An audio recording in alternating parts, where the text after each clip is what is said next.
This podcast is brought to you by Guerrilla Podcast Syndicate, powered by Kangaroo Fern Media Lab. Kangaroo Fern is Australia's independent video and podcast management agency with the mission to help individuals and entrepreneurs to start their own podcasts and harness the power of podcasting. Book now via www.kangaroofern.com.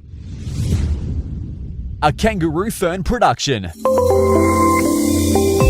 Guerrilla Podcast Syndicate. Thing we can do is just get stops and run. Stops and run, guys. Push, push, push every time. Extra session with Kiko Malicdem tackles everything about the world of sports, especially the one close to the host's heart, basketball. Updates, discussion, clarification, name it. Extra session has it. Extra session with Kiko Malicdem.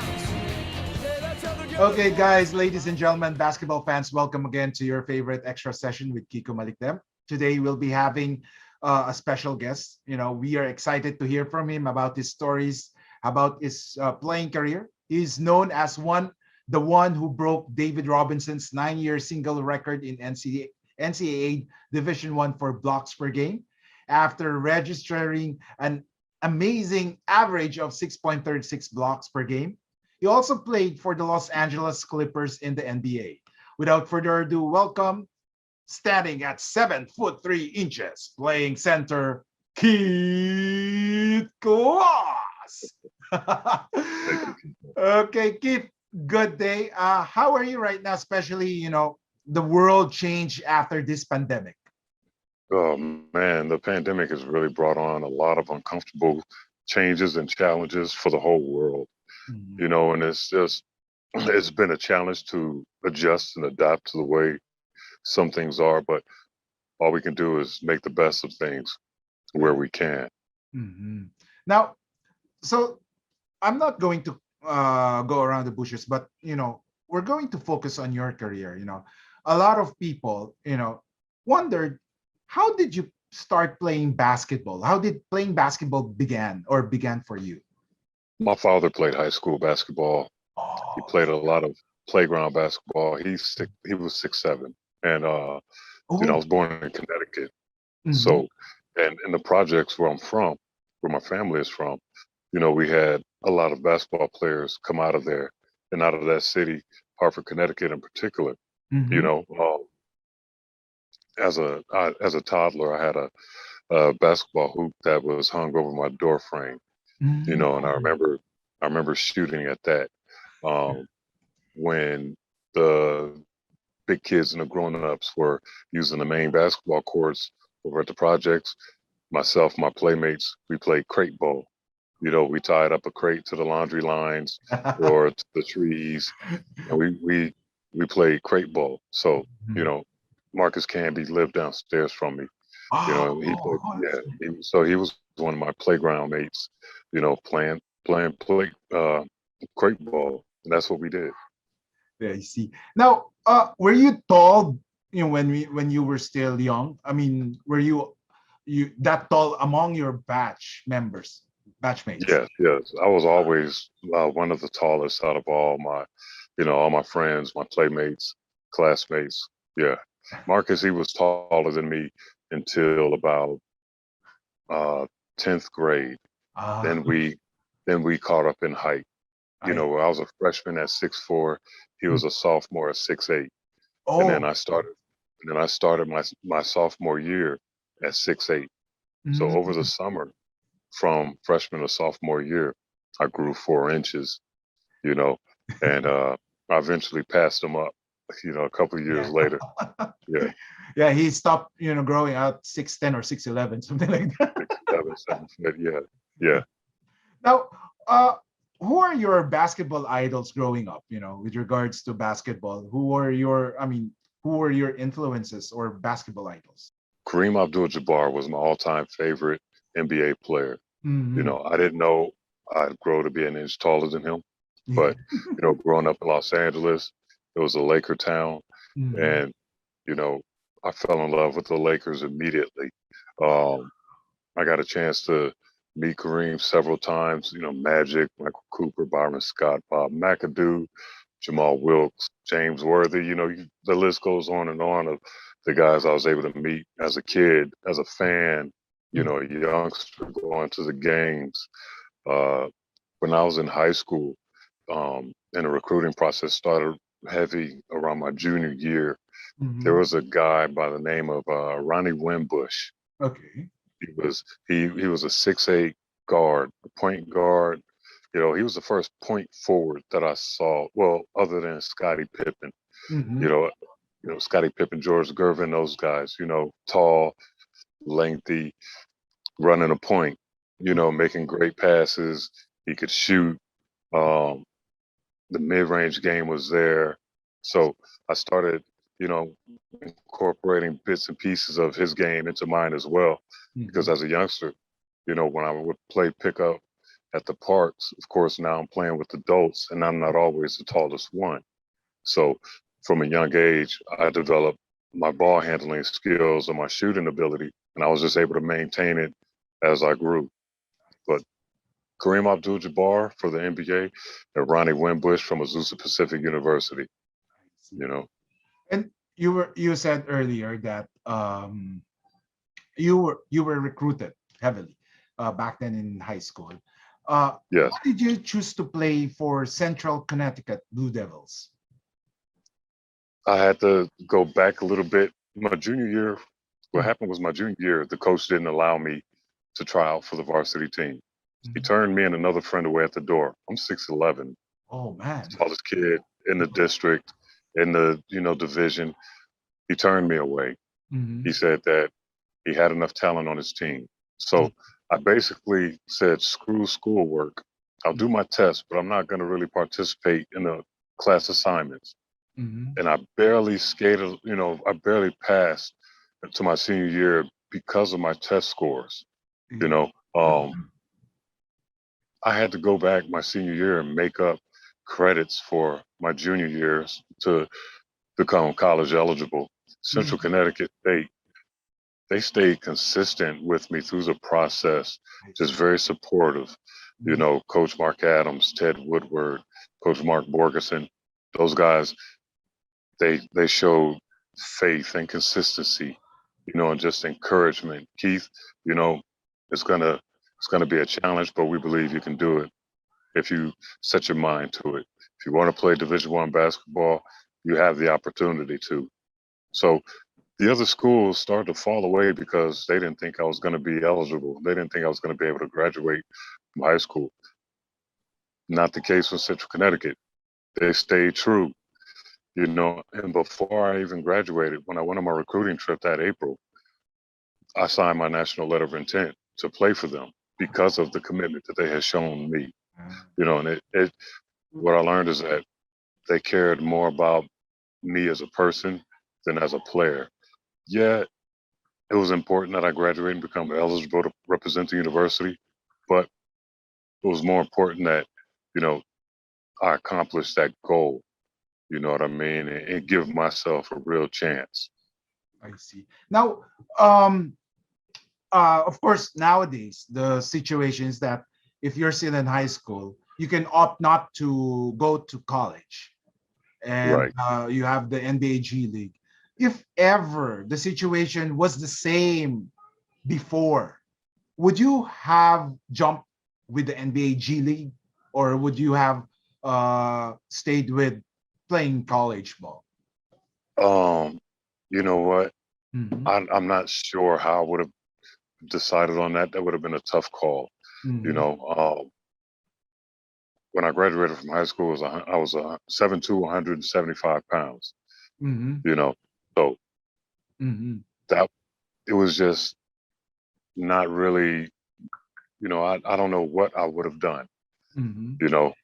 Because I never shied down, backed away from competition, but basketball was something that was very important for me and for a lot of my generation. So who knows what decision I would have made though. I see. Now, uh, after 2 years, you actually jump. You jump. You place your name on the NBA draft. Am I right? Now, Yeah. Did you ever regret going to NBA early? Did you wish No, that you have stayed? no, didn't. Situation at the university where our coach, Mark Adams, was unfairly like, he was in the middle of building something special with us. Uh, and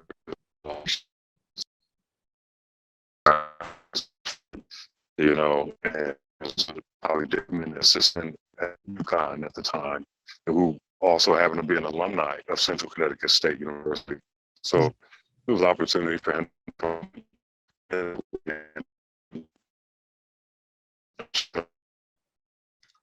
Okay, I think you're having a problem with the signal, with the audio. That's all call me disturb. I don't know why it still came through. Can you hear me? Yes, that's it. That's Okay. much clearer. Okay, somebody was calling. I put my phone on do not disturb. I don't know why it came through. I see. But so like I said, I didn't like the situation, the way it happened. Plus, my family that let me know that I couldn't trust them. And I had planned on actually transferring to the University of Utah so I could team up with my AAU point guard, Andre Miller. And the coach, the incoming coach, changed up my transcripts so that I wouldn't be eligible to play. Yes. So I had no choice but to declare, and I didn't declare right away because that was the summer of '96. So, I just keep going. And when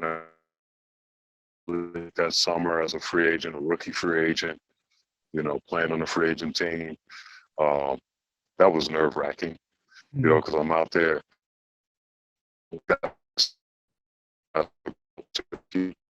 And so I didn't do too well that year, that summer.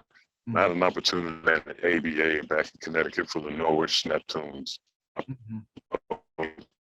for declaring in the NBA draft for the '97-'98 season.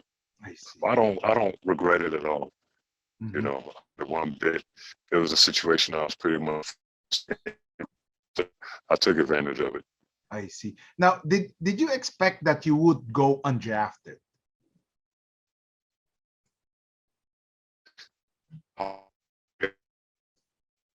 I think your screen froze up.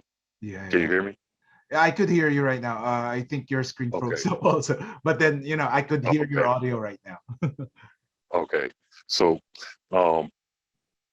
I did expect to be drafted. Philadelphia and Seattle. They were calling my agent saying that they're going to draft. I had expectations of being drafted, and it was quite a disappointment when that didn't happen. I see. Now, so I had a chip on my shoulder. Yeah. I said, I'm going to make it. I know I'm going to make it. I don't know how, but I know I'm going to make it, and I'm going to make I'm going to make all of those teams. I see. Now, I mean, that's good to know, because sometimes there are players who go undrafted, suddenly lose their passion or motivation. But in your part, you were there. I mean, you like what you said. You had a chip on your shoulders, and it motivated you to go further with your career. Absolutely, absolutely. I had something to prove. Now, before playing in the NBA, which team do you wish that you had played for? Well, I grew up a Lakers fan, so that was always my dream to play for the Lakers. And I played with them in the Summer Pro League, after going undrafted. And so I had a chance to team up with Kobe, Derek Fisher, and quite a few other very talented guys. Jimmy King, who played for Michigan in the Fab Five, James Force out of Wake Forest, Shea Seals out of Tulsa. My goodness, I've got Alvin Sims from Louisville. Wow. Another strong guard.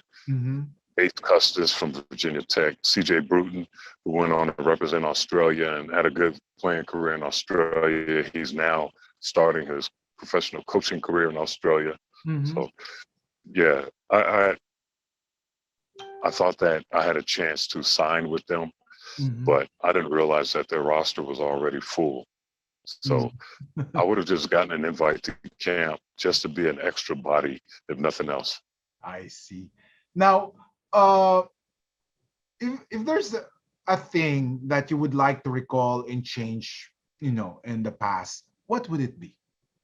Oh, sometimes I say my alcoholism problems that I had when I was younger, Mm-hmm. because that really played a major role in why I lasted in the NBA, my Yeah, behavior under the influence of alcohol.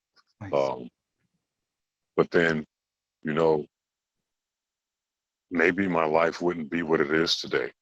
I'm 14 years sober as of September 17th.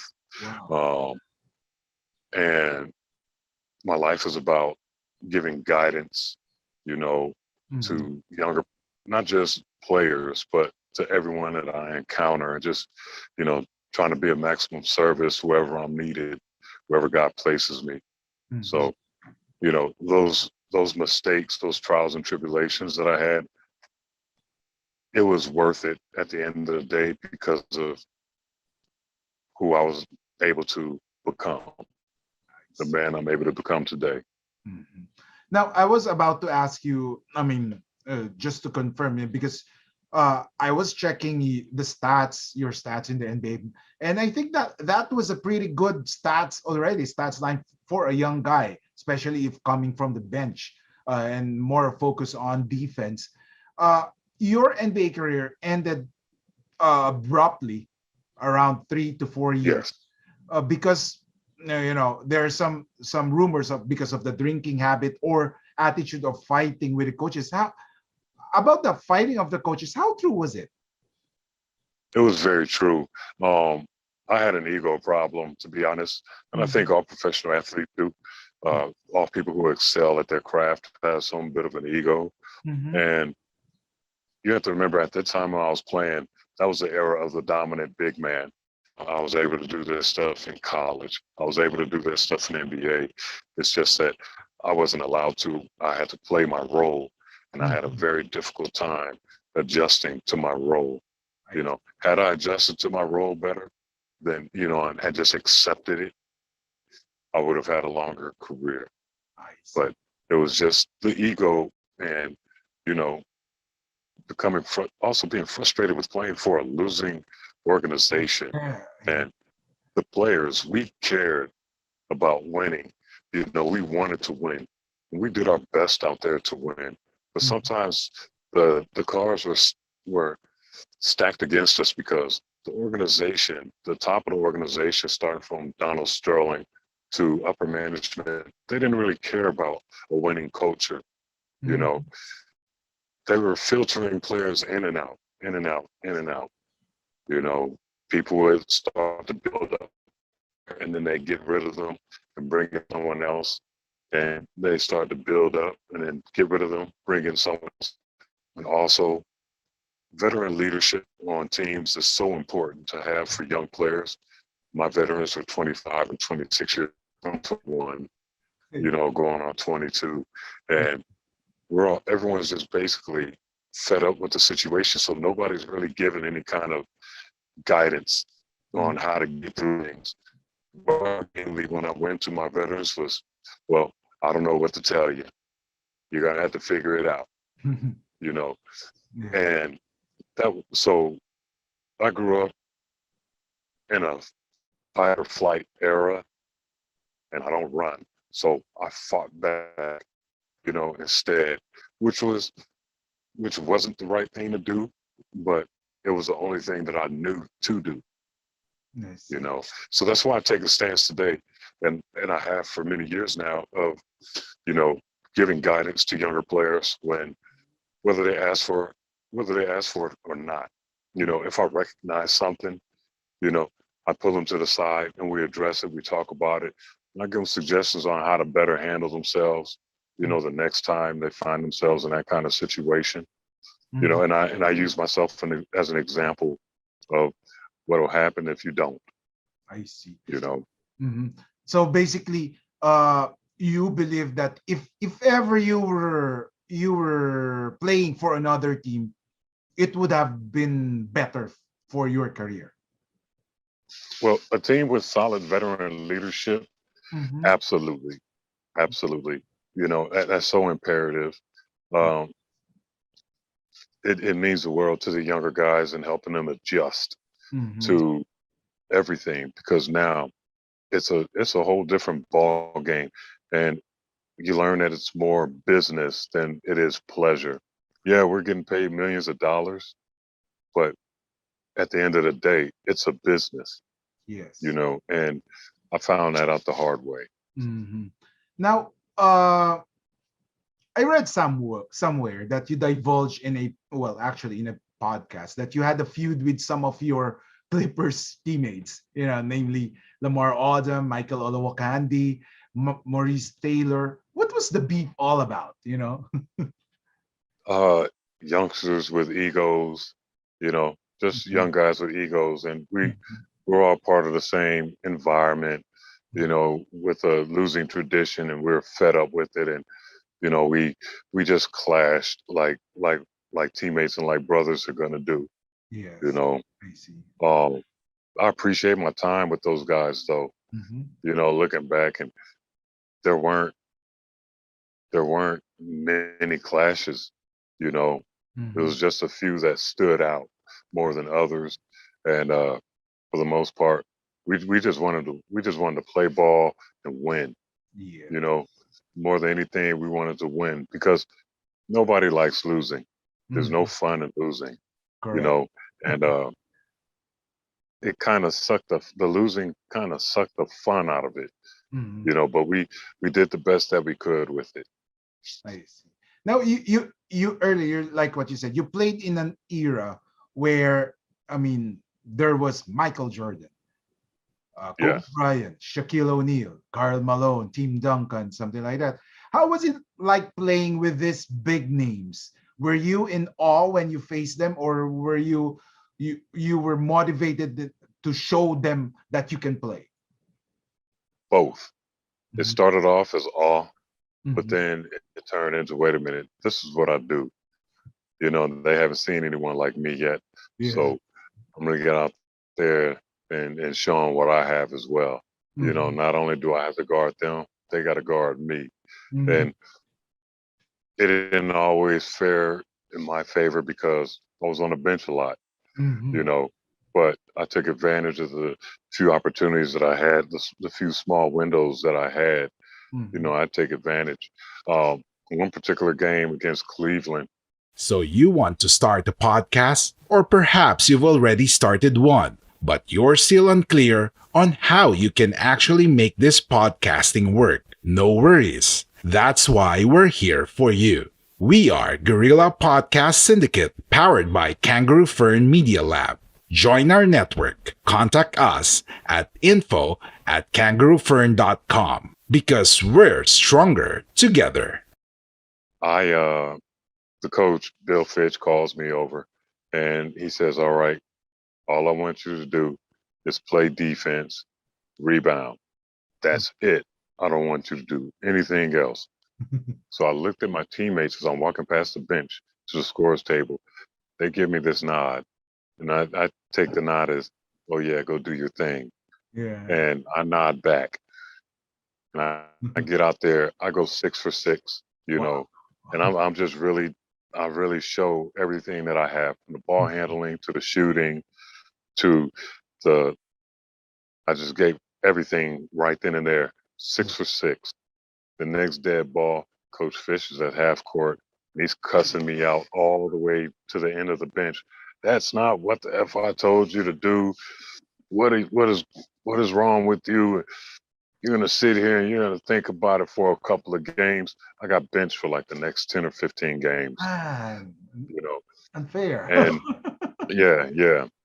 So it was rough, man. It was really rough. And it's like, how do you see? I was the first undrafted rookie free agent to sign a big contract, Mm-hmm. 5 years, 8.4 million. Yeah. Nobody else had done that until I did.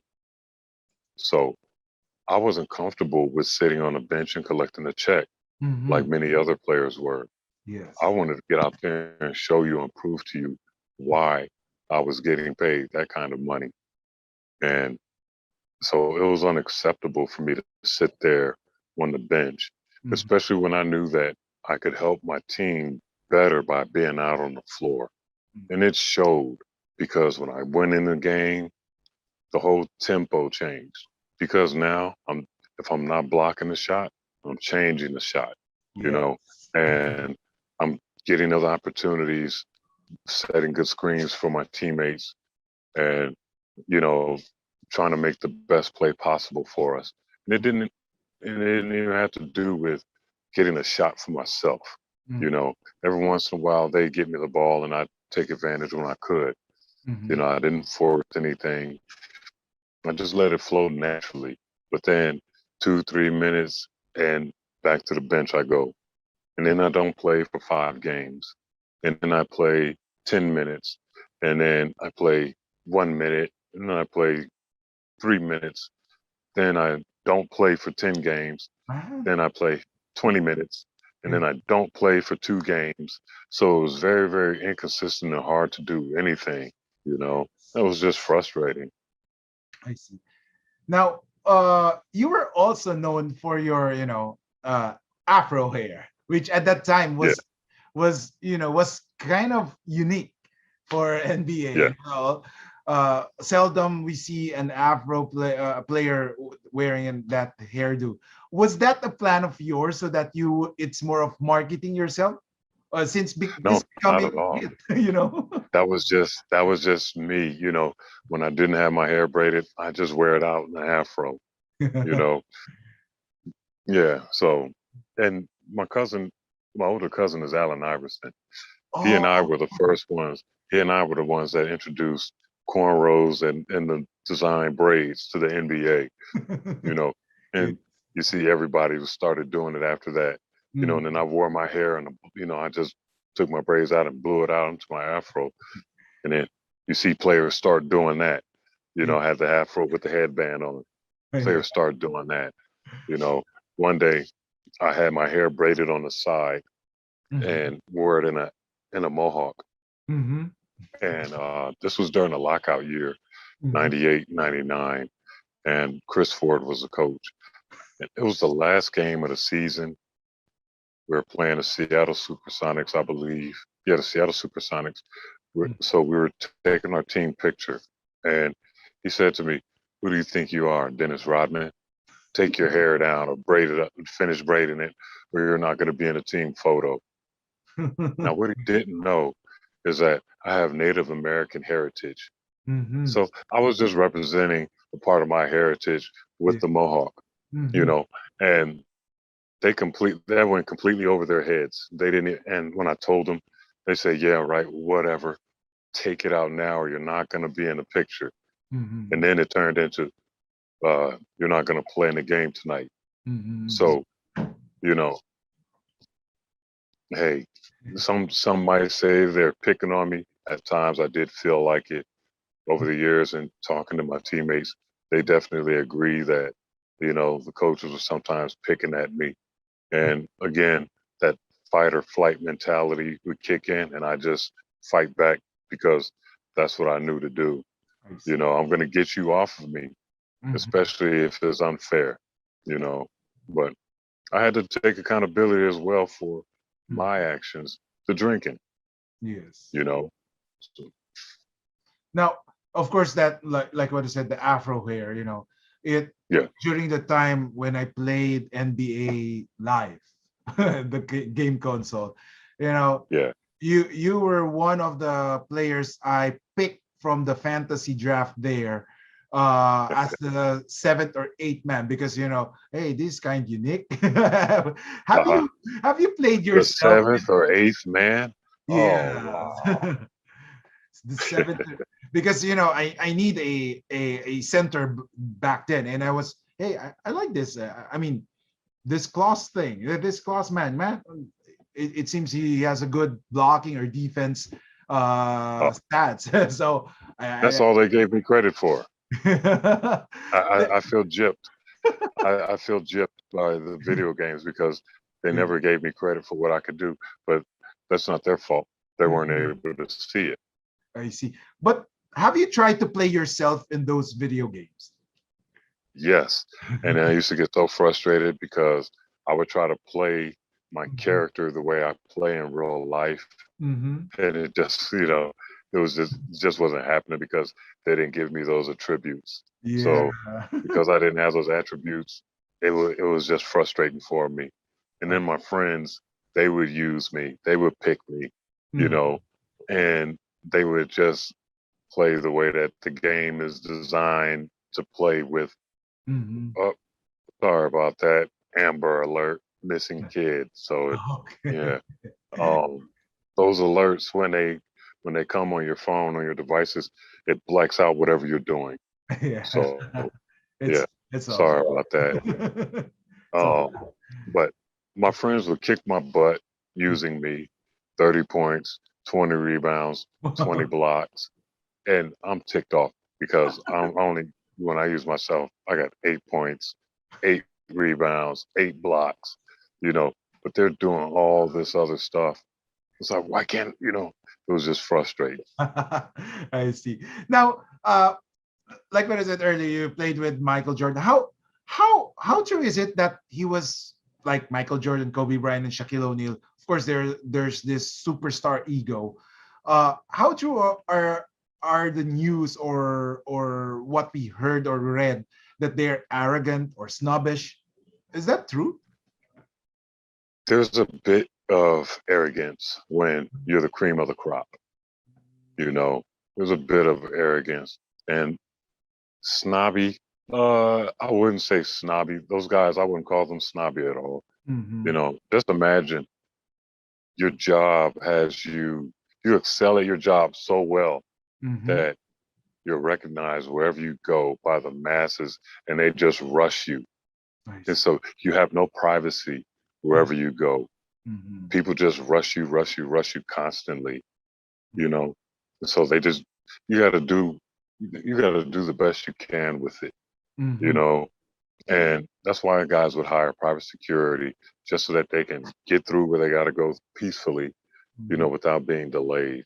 Nice. Um, because it can be a bit much. Mm-hmm. When I played in the CBA in China, and when I would go over there with tour teams from the United States, Mm-hmm. the young guys they weren't used to that kind of attention. So now the masses are just bum rushing us in a public setting, Mm-hmm. and where we can't really walk one step in either direction without stepping I on see. somebody's foot. Mm-hmm. And I had to explain to them, look, now you know what it feels like to play at the top level. I Nice. said, here they're going to treat you like you're one of those players Yeah. because you're the closest that they're going to get to actually seeing one of those guys until they're here, Mm-hmm. you know. Yeah. And I told them, hey, appreciate it.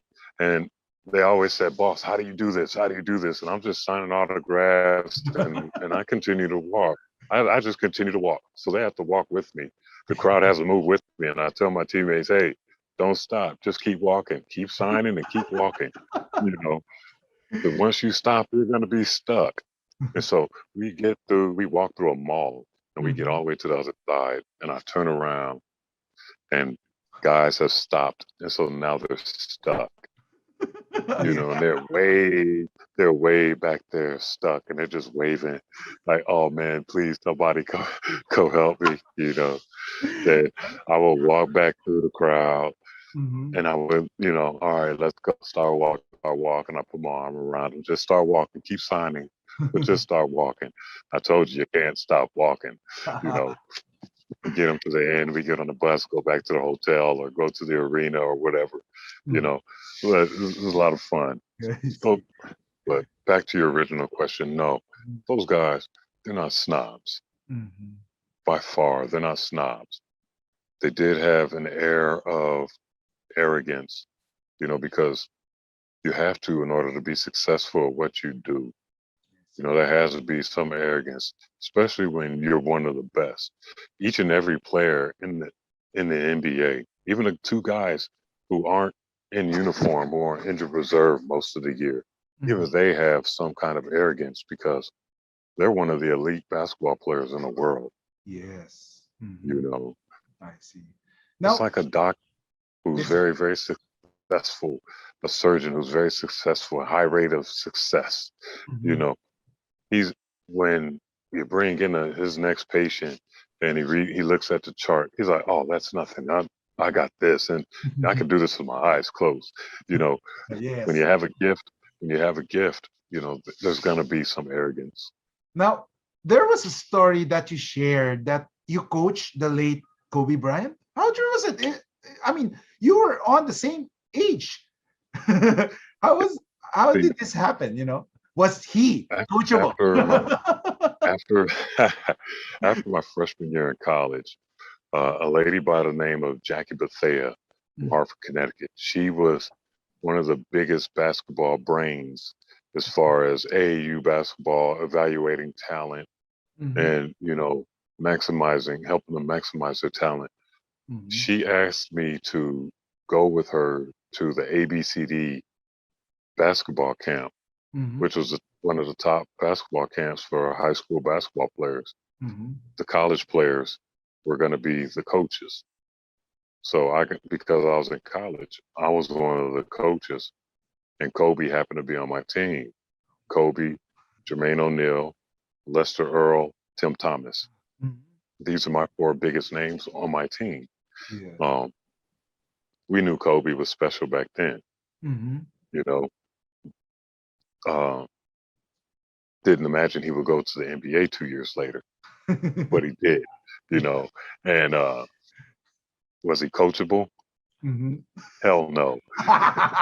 So, you know, but because of all the talent that we had on the team, you know, I used to make them run sprints after the games Mhm. because winning by 30, 40, 50 points, I said, it's too easy for you guys. Hit the line.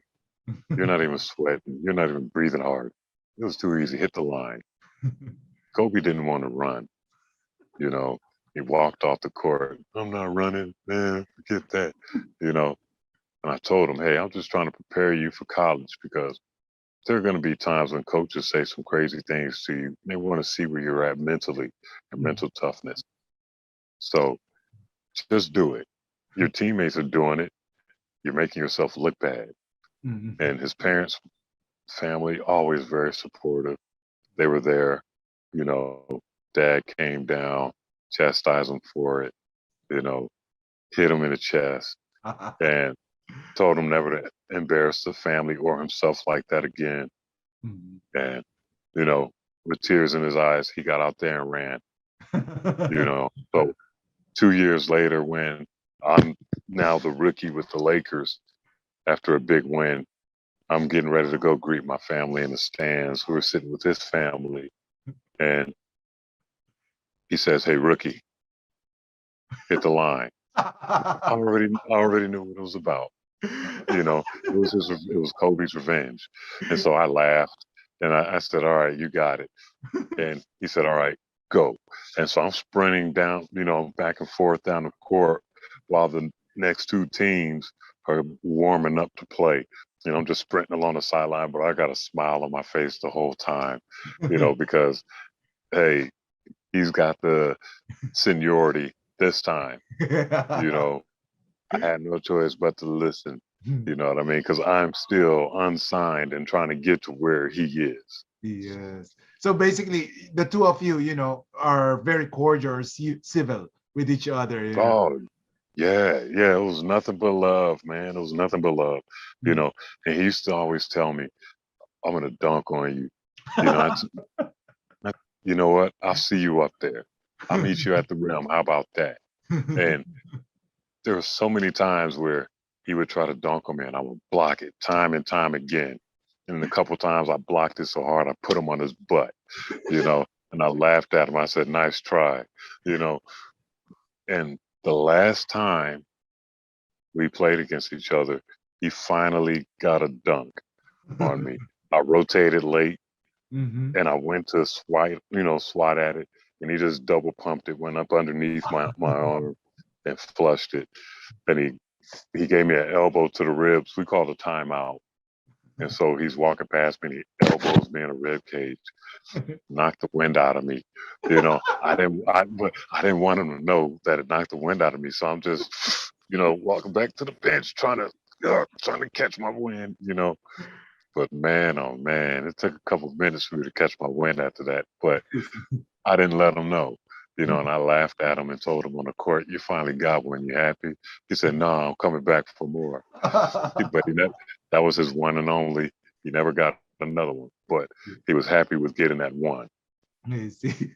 When you finally get the person that you've been trying to get for so long, there's that feeling of yes, and now I got to do it again. But he Yeah. never got a chance to do it again. The last time I saw him was at the Drew League Mhm, Championships a couple years ago when I came home from China. mhm, I'm the Drew League ambassador to China. So I had an all-star team of players from China, mhm, from different provinces who were there representing Drew China. And we played a friendly game against some select players from the Drew. mhm, And Kobe is there for the championship game, he and Gigi.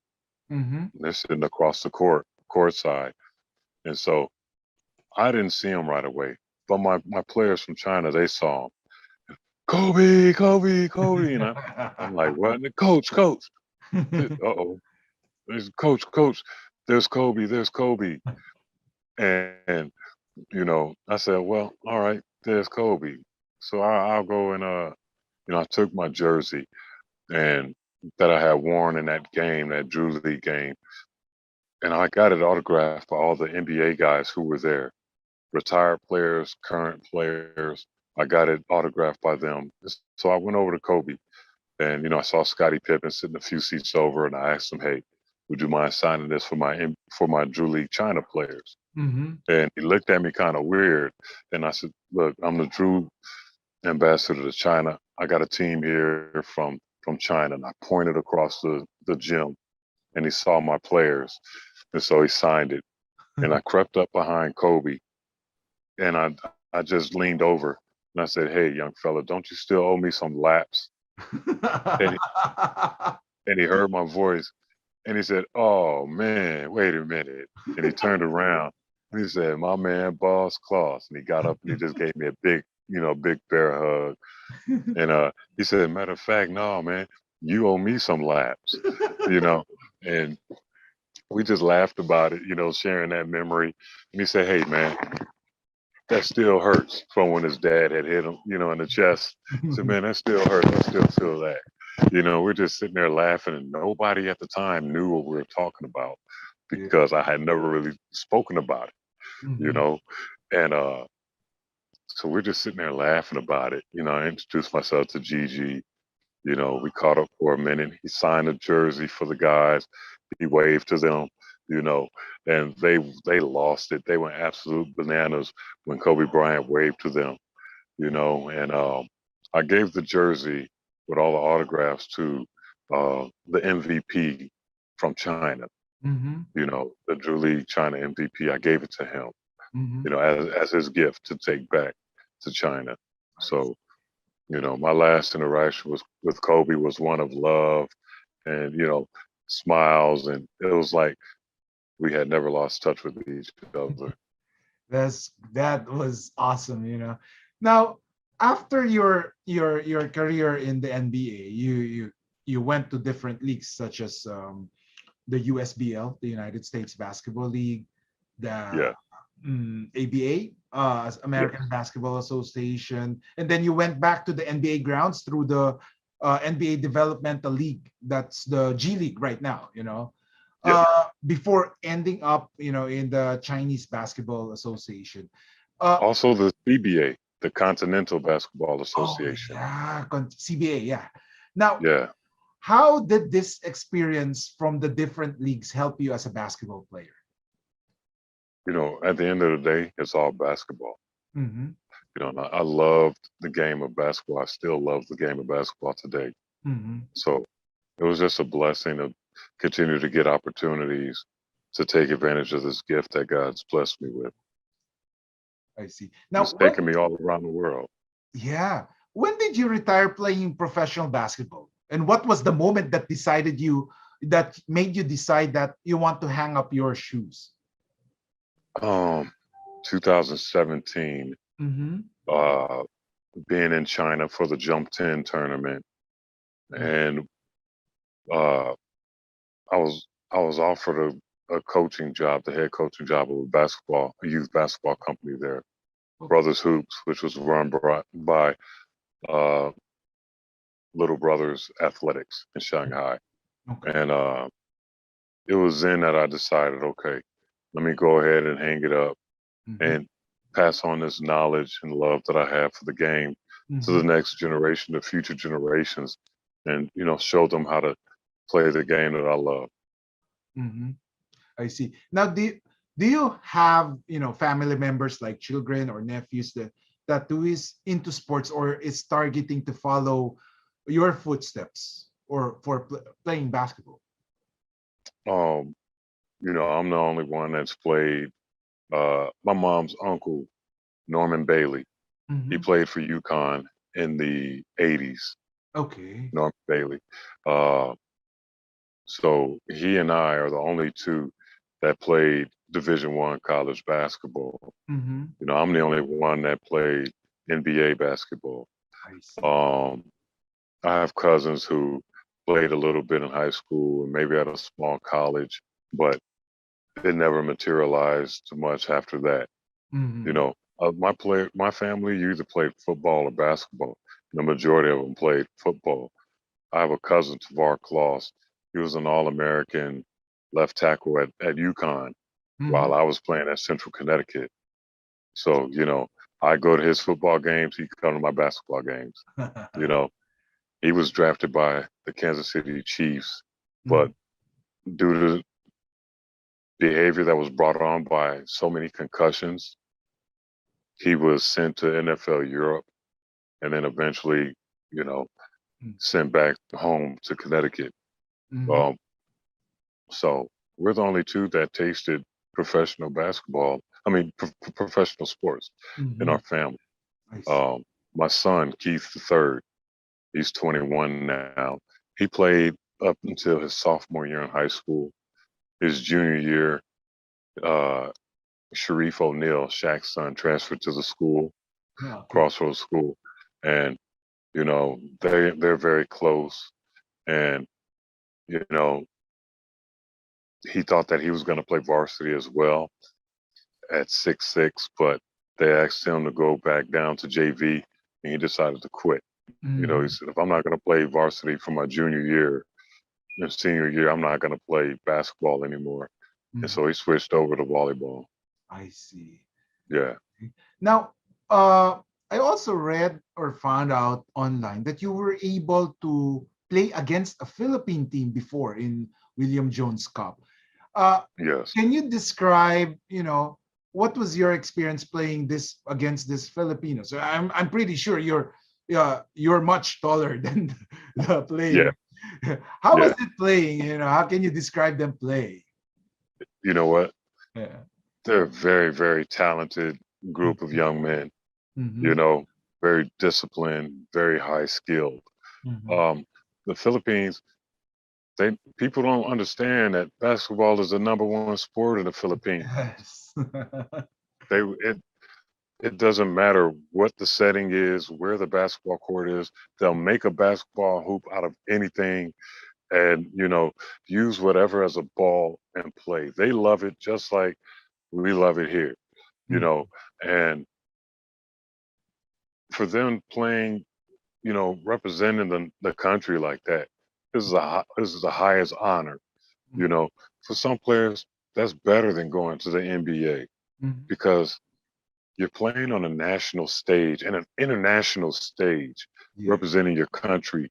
And now you have to match up against these NBA players or these other top players from other countries. Mhm. And you have the opportunity to show the world what you have, while representing for your people, for your nation. Those guys played with passion. They Mhm. played with heart. They played smart, intelligent, high basketball, IQ Mhm. basketball, and it was so much fun just to be out there on the court with those guys. And, Asti Tualuva, who, Love played for it. that's one of my guys from California, Oh. and I hadn't seen him in years since we were much younger. And so to see him suited up across, I'm like, wait a minute. And he's looking at me, and I'm like, oh man, I can't believe it. And that made it even more fun, even more exciting, even more memorable. He and I exchanged jerseys after the event was over, you know.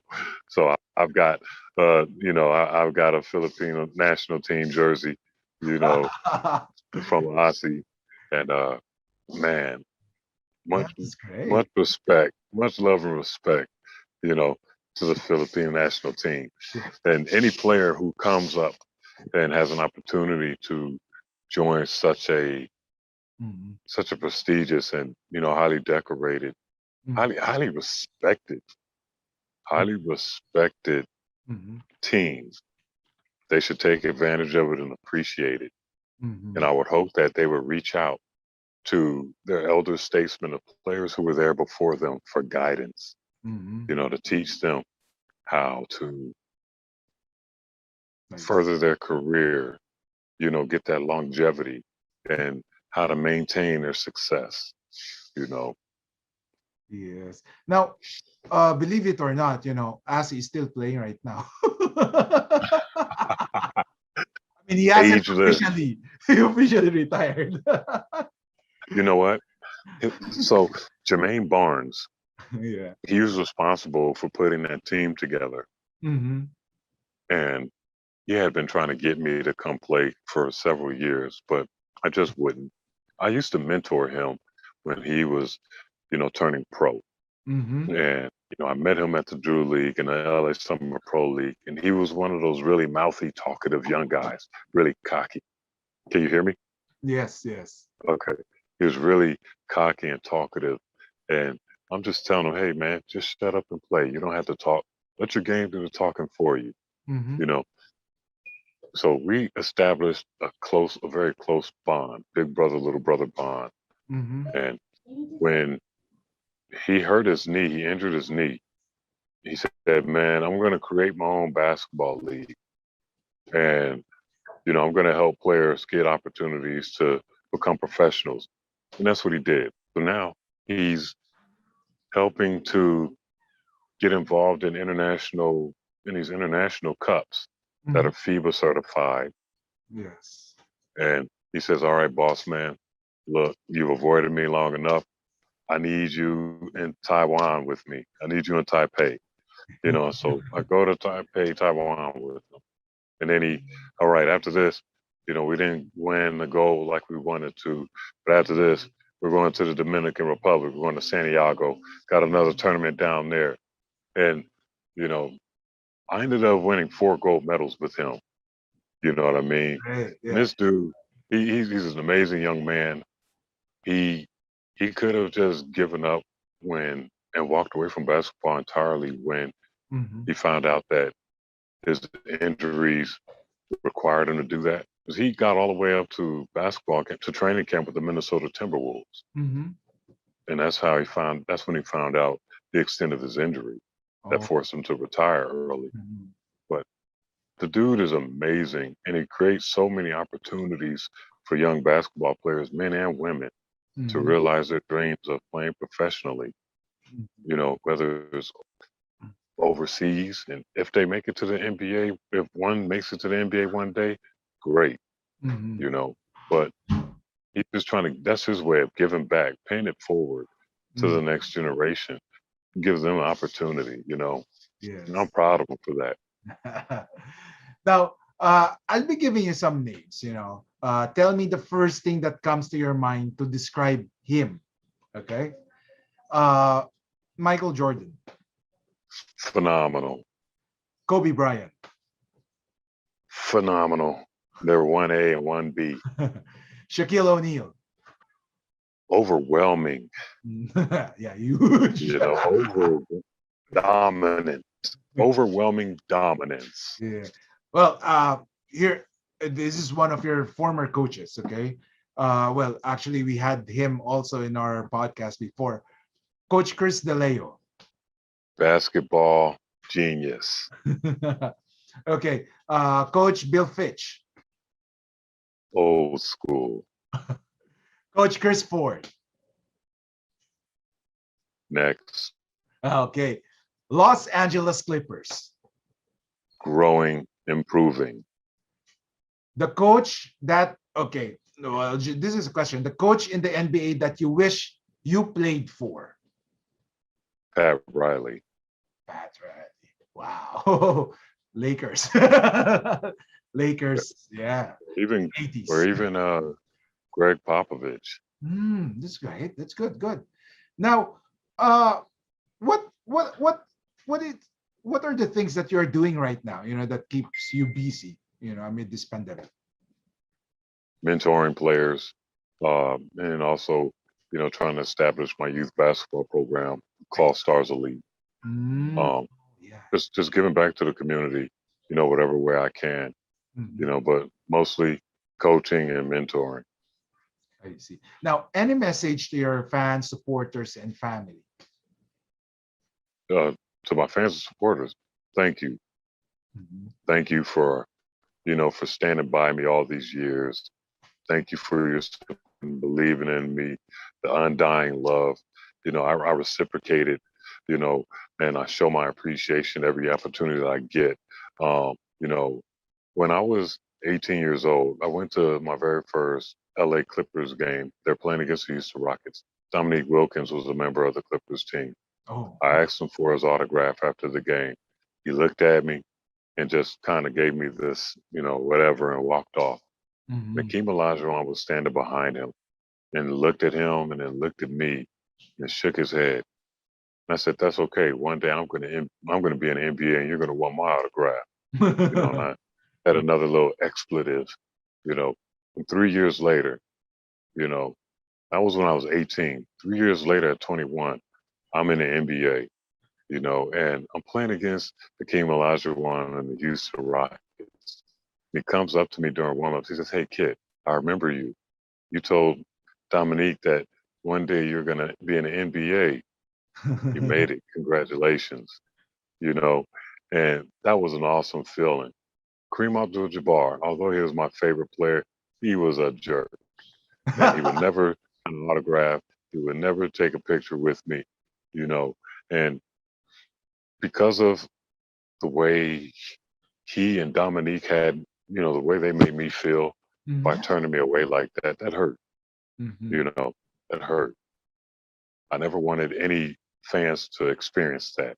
So every time I was asked to sign an autograph, I signed it. You know, every time I was asked to take a picture, I took it because I never wanted them to know what that felt like, you know, to be, you know, turned away and made to seem like they didn't matter. The fans absolutely do matter, you know, and we appreciate the fans. You know, they come out there and support us, Mhm. you know, and we love them for it. Mhm. You know, I was always the last person off of the court because I wouldn't leave until I signed every last autograph.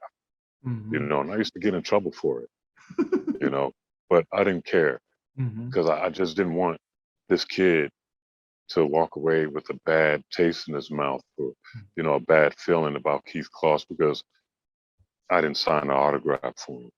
You Yeah. know, I have to say one more thing. Mhm. With Kareem being my favorite player, my first AAU coach, James Espinosa, Jim Espinosa, retired sheriff's deputy. He's the one that helped me develop my hook shot when I was 15 years old. Mhm. He said, "Kareem's your favorite player, but you don't have a hook shot. You shoot jumpers, you shoot threes, you cross guys over, but you're dunking on guys, but you don't have a hook shot." Mhm. So he made sure that I started shooting a hook shot. He taught me how to shoot a hook shot, you know. and I have to give him all the respect and acknowledgement for that, because that's what he did for me. Yeah, as you can see on the screen, that's one of your shot, the hook shot against Oh Shaquille. yeah, yeah. I remember that shot. It went in. Now, I was checking on your files, on your pictures. I was able to get this. Now, how about this? I mean, you were able to, get up close and personal with your idol. Yeah, How was it? it wasn't. It wasn't. He was a jerk. I love him. I love him, but he wasn't really. See, when he came in, all he heard about was all the negative stuff with me. Mm-hmm. You know, so he didn't really have a chance to get to know me, the Mm-hmm. real me. He was just going off of hearsay. And I grew up playing AAU ball with Kareem Jr. Mm-hmm. So, I used to always get on Kareem Jr. about his dad. Your dad's so mean, man. Why is he such a jerk? You know, and Kareem was, yeah, I know. So when Kareem Sr. joined our coaching staff, he wasn't really paying too much attention to me. We had just drafted, Michael Olowokandi. So his focus was helping develop Olowokandi's skills on the Mm-hmm. block. And he just kind of ignored me. So I go down and work on my game, my ball handling, my shooting on my own. And one day they're at the other end of the court and uh Olowokandi just gets really disrespectful. Man, what you're showing me that may have worked 50 years ago, it's not working in today's game. It's a different game. And I was just like, whoa, he said that to the greatest player of all time. Like, Mm-hmm. wow. And it pissed off Kareem. And so he's walking off the court and he looks at me and says, all right, Claus, show me what you got. I said, what do you want to see? He said, you already know what I want to see. So, oh, my hook shot? Said, yeah. So I go ahead, so you want left hand or right hand? He says, you're left handed. Let me see your left hand. So I go up, boom, perfect sky hook. And he says, all right, let me see your right. Let me see your right hand. I go up, boom, my right hand, perfect sky hook. You know, not bad, not bad. All right, let's see how you do with a little defense, with a little pressure. So he bumps me and, to see if it's going to knock me off balance. Mm-hmm. And, I'm still light in the butt at the time, but I knew how to shoot that shot, Yeah. even with the contact. So I absorbed the contact and I still hit it when he did it. He was like, man, I've been wasting my time down there. I should have been down here with you. I said, I've been coming after you since I was 5 years old and you just ignored me. And now you want to be my friend and teach me something, just giving him a hard time. He Yeah. said, you still want that autograph and picture? I said, hell no, man. I don't want that anymore. I said, it's because of you. I said, you're the reason that I'm always the last one to come in after the games, man. All those times that you turn me down for pictures and autographs, I don't want these kids to know what that feels like. I do that because of you, And he was just standing there like, you know, well, I said, I still love you, but you're a dick. What